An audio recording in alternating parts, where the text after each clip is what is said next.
وأتممت عليكم نعمتي ورضيت لكم الإسلام دينا صدق الله مولانا العظيم। হেফাজতে ইসলাম বাংলাদেশ কেন্দ্র ঘোষিত আজকের এই বিক্ষোভ মিছিলে যারা অংশগ্রহণ করেছেন আমি সকলকে অন্তরের অন্তঃস্থল থেকে ধন্যবাদ জানাচ্ছি।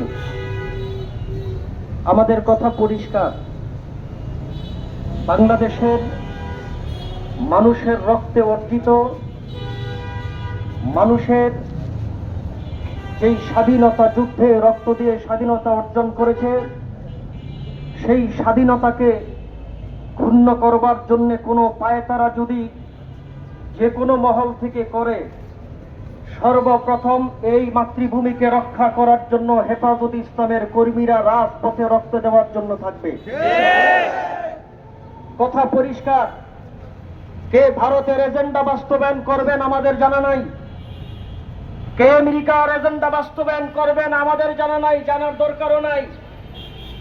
কিন্তু ভারতকে উপেক্ষা করে এবং আমেরিকাকে উপেক্ষা করে একমাত্র ইসলামী সংগঠনগুলি রাজপথে থেকে দেশের জন্য যেই ভূমিকা পালন করছে, আমি হেফাজতে ইসলাম বাংলাদেশ নারায়ণগঞ্জের পক্ষ থেকে বলতে চাই, আগামী দিনে দেশ রক্ষার জন্য যদি কোন যুদ্ধের ঘোষণা আসে, রাজপথের সামনে কাতারে থেকে হেফাজতের কর্মীরা যুদ্ধ করবে। আমরা দেশ রক্ষার আন্দোলনে কারো সঙ্গে আপোষ করতে চাই না। আমরা দেশের জন্য রক্ত দিতে চাই, দেশের জন্য জীবন দিতে চাই, ঠিক কিনা? আমি নারায়ণগঞ্জের প্রশাসনকে বলছি, ডিসি মহোদয়, এসপি মহোদয়, আপনারা টেবিলে এসির তলে বসে বসে শুধু খালি গ্রিন অ্যান্ড ক্লিন বাস্তবায়নের জন্য যেই স্বপ্ন আপনারা এসির তলে বসে দেখেন, কিছু গাছ রোপণ করলেই নারায়ণগঞ্জ সবুজ শ্যামল গ্রিন হয়ে যায় না।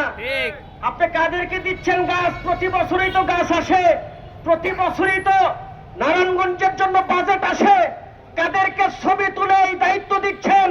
ময়লা পরিষ্কার হচ্ছে না, নারায়ণগঞ্জের উন্নয়ন হচ্ছে না, নারায়ণগঞ্জের মানুষের সেবা দেওয়ার জন্য আপনারা যেইভাবে ভূমিকা পালন করছে, নারায়ণগঞ্জের জনগণ মনে করে এটা ভাউতাবাজি। নারায়ণগঞ্জের ডিসি এবং এসপি মহোদয়কে বলছি, অনতি বিলম্বে আলেমদের সাথে পরামর্শ করুন, মসজিদ ইমামের সাথে পরামর্শ করুন। আমাদের সাথে পরামর্শ করলে সঠিক অর্থে নারায়ণগঞ্জ ক্লিন এবং গ্রিন হবে, ঠিক কিনা? অন্যথায় আপনারা শুধু স্লোগান দিতে পারবেন, বাস্তবায়ন কখনো দেখাতে পারবেন না।